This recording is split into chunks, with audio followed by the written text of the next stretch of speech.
L'une des grandes résolutions de ce sommet, on parle de l'adhésion de 6 pays au sein des BRICS. Il s'agit donc de l'Argentine, l'Égypte, l'Éthiopie, l'Iran, l'Arabie Saoudite et les Émirats Arabes Unis. La famille des BRICS s'agrandit donc alors et c'est un nouveau pouvoir qui se renforce et bien sûr qui se construit également. Par contre, une candidature qui fait beaucoup parler d'elle ici du côté de Johannesburg, c'est celle de l'Algérie qui a été rejetée. C'est donc un nom qui a été servi à l'État algérien, une déception pour ce pays qui espérait grandement intégrer le groupe. Mais le président Cyril Ramaphosa a tout de même précisé qu'il s'agissait seulement là de la première phase.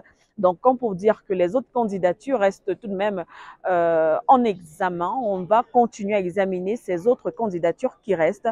Et pourquoi pas, peut-être que l'Algérie pourra intégrer à la fin le groupe des BRICS. Mais pour le moment, il s'agit donc de 6 pays, on le rappelle. Il s'agit entre autres de l'Argentine, l'Égypte, l'Éthiopie, l'Iran, l'Arabie Saoudite et les Émirats Arabes Unis.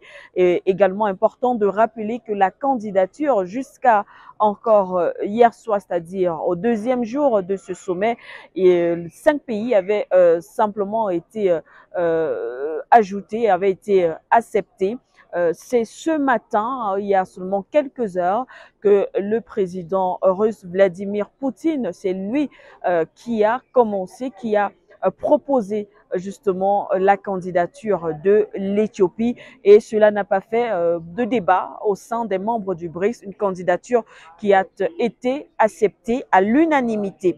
Eh bien, les 6 pays choisis vont officiellement intégrer les BRICS à compter du 1er janvier 2024.